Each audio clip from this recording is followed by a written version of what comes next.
5th grade, but I did. Alexia. Alexia! She doesn't do that anymore. She's a changed woman. Oh, for your sake and the sake of your... She really did change, really. Otherwise, I would have spent the next 13 years with her. And as further proof, she really did change. We're pregnant with our first child. Oh, my final year with Mark proved that he was destined for greatness.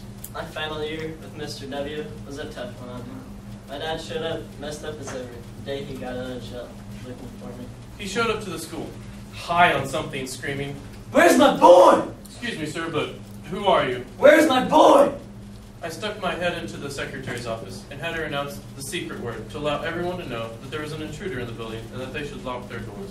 We heard over the intercom that lunch had been changed to sloppy jizz. This weird way it was stated. I repeat, sloppy jizz. I was disappointed. We were supposed to have beanie weenies. My favorite. I was going to say something about not being appropriately notified when the menu changed group, but then I heard my dad.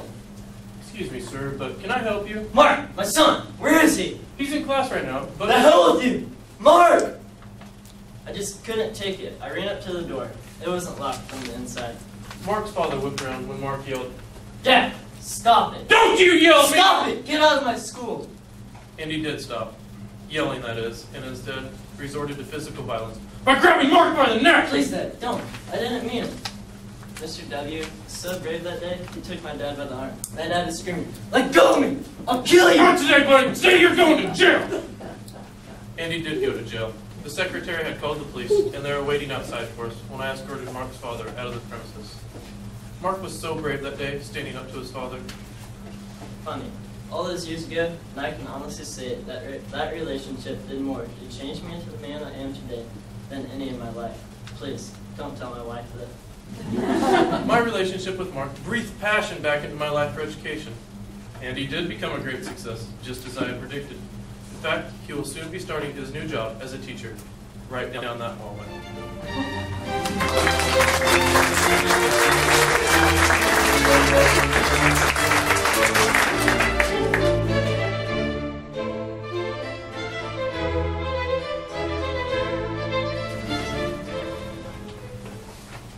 What did you have for breakfast this morning? Did you have beta-glucan, probiotics, and omega-3? How about calcium, vitamin D, and fiber? Chances are you did, but you probably weren't even aware of it. These healthy ingredients can now be found in a line of food products known as functional foods. Functional foods can be defined as edibles enhanced with various substances that supposedly boost the original food's basic nutritional value. And, it is hoped, reduce the consumer's risk for chronic disease. According to the July 2006 issue of Maclean's, there is a high demand for these high-tech foods. In a survey of 2,000 adults, 71% said it was important to eat vitamins and minerals, while 65% said they already take vitamins and/or nutritional supplements. The market for functional foods is a relatively recent phenomenon that is becoming a booming business. According to the February 2002 issue of Consumers Research, in 1996, the annual sales for functional foods in the United States was about $11.3 million. But by 2002, this number had grown to nearly $17 to $20 billion. Today, I would like to share with you some examples of functional foods, explain functional foods of the future, and give some precautions when it comes to choosing functional foods. There are many functional foods on your supermarket shelves. Milk with added vitamin D is one functional food that has actually been around since the 1940s, when vitamin D was added as a way of boosting milk sales. Now it helps Americans get enough vitamin D, which helps build bone and prevent fracture. Another functional food is one your grandma may have pushed: oatmeal. Grandma would say it's good for you, and so it was. We just didn't know why. Grains such as oats and barley contain beta-glucan, a complex sugar that has been shown in clinical trials to be effective in reducing high cholesterol and the related risk of heart disease. This complex sugar makes oatmeal a functional food. Did you know that bacteria is added to some foods? There is such a thing as good bacteria. Probiotics are microorganisms similar to the ones found in your stomach that help aid in digestion. Because of this, yogurt with added probiotics is another functional food. Eggs with added omega-3 is also a functional food. When hens are fed good things, they lay good eggs. When chickens are fed flaxseed, which is high in omega-3, more of the healthy fats make it to the foods you eat. My final functional food is fruit juice with added fiber. Fiber helps your body absorb sugar more evenly. Adding fiber to your diet helps reduce sugar highs and lows, which can trigger overeating. There are many functional foods out there right now, but there are many more to come. It is even believed that eventually you will be able to get your medicine through food. According to Gene Grabowski, spokesman for the Grocery Manufacturers of America, within 10 to 15 years, it is conceivable that people will be able to get their blood pressure medication through food. We'll be able to put medicine in a hot dog bun or aspirin in cake batter. Unfortunately, there is a downside to putting medicine into food. For example, if you put medicine into a cake, you won't be able to share it with others, meaning you have to eat an entire cake by yourself. Although it may be hard to put medicine into food, it is easy to add more nutrients. The future looks good for functional foods at Kellogg. They have announced their plans to unveil their ensemble line of 22 functional foods. This line includes cereals, pastas, frozen entrees, and breads, all made with natural soluble fiber, which helps lower cholesterol. Now, before you run out and add more functional foods to your diet, there are some precautions to think of. The first precaution is that not all functional foods are good for you. For example, the Candy Bar 151 bar may contain a handful of its 151 super nutrients, but it's mainly just water, sugar, fat, and protein. Basically, no matter how impressive a food's name or package claim looks, you always need to check the nutritional facts label before deciding if it's good for you. Another precaution is that ingredients are being added to functional foods without any established standards. Health claims are often not researched thoroughly and have not been shown to be true. Don't assume that functional foods have ingredients with health benefits equal to those of foods that contain the ingredients naturally. My final precaution is to not forget nature's natural functional foods. These include fruits and vegetables, whole grains, beans, and low-fat milk and yogurt. Junk food, even if it is fat-free, low salt, and contains no preservatives, can't replace foods with no labels, no advertising, and no gimmicks. As you can see, functional foods used wisely can benefit you today and in the future. So the next time you have breakfast, I hope it's more than just milk, eggs, and yogurt. We would all be smart to take the advice of a very wise man, Hippocrates, who said, "Let thy food be thy medicine, and let thy medicine be thy food."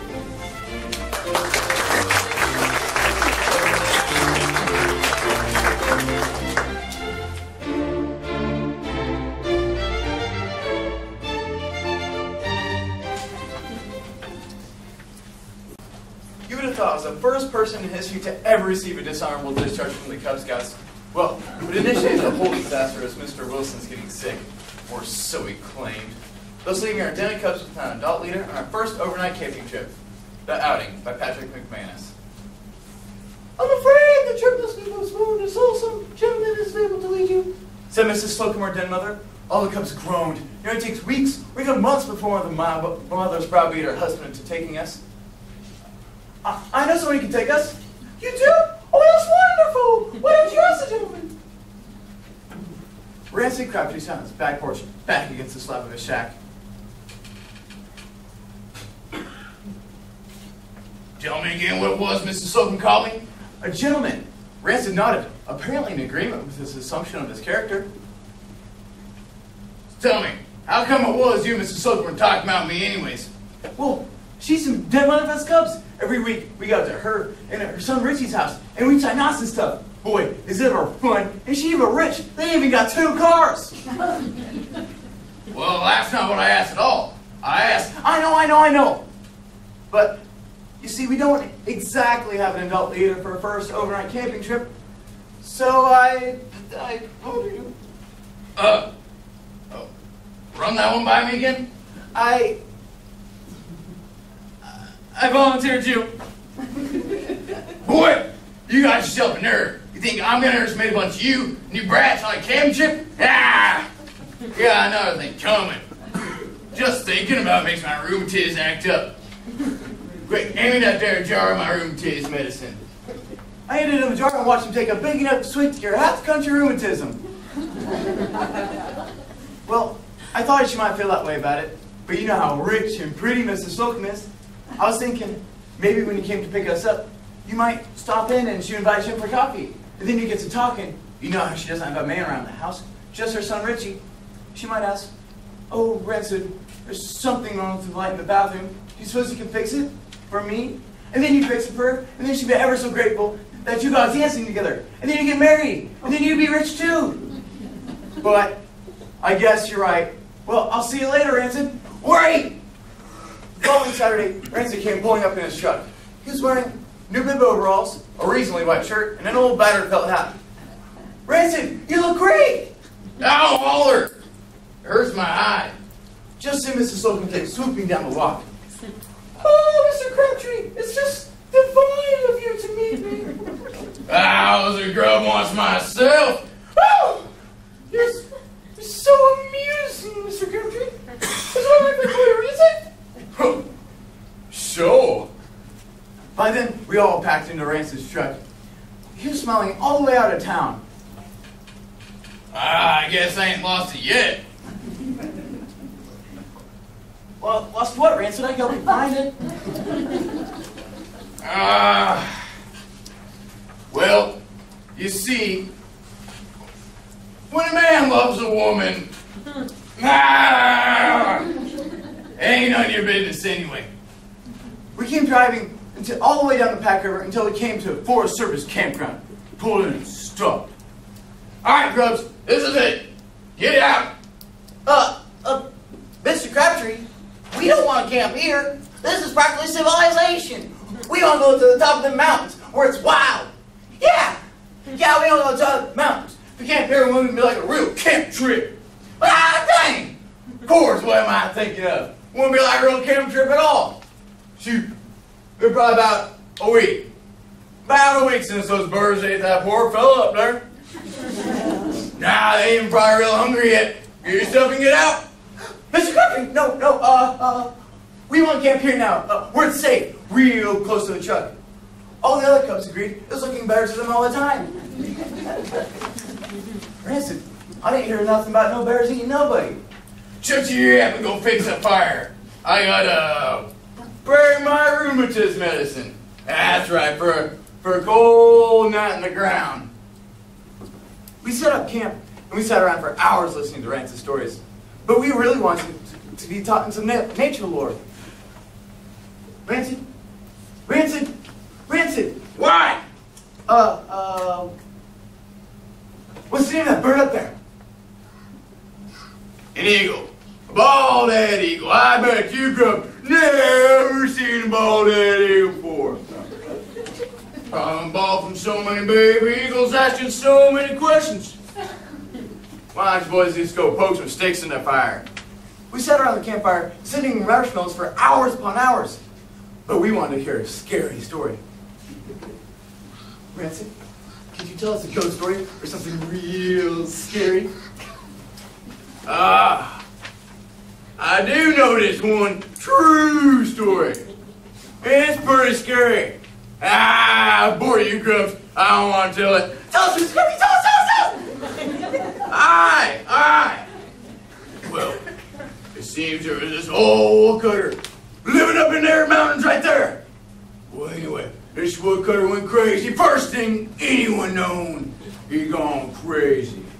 Well, it seems he came down that mountain and cut up them cameras in itchy bitsy pieces. This big. Well, anyway, this old woodcutter. Who that? You go up hear that? Oh, no. It probably nothing. But anyway, this old woodcutter. An hour later, Rancid ordered us to get back in the truck. I don't know what for. Rancid, there wasn't a real woodcutter, was there? I don't know. Might have been, might have not have. But anyway, here's my new plan. You and them other Grubs, you're gonna camp behind my shack. Tomorrow morning, we come back to town and nobody knows the difference. I tried to ignore the premonition unfolding in my innards, but that's when we came to a roadhouse, ablaze with lights. Well, us. They're not still young. Let's see what's going on in there. Looking back at it, it must have been something of a spectacle for those tall, lanky mountain men to see our little troop marching in. Branson, we can't be here. We're supposed to be out camping. If we get caught in their long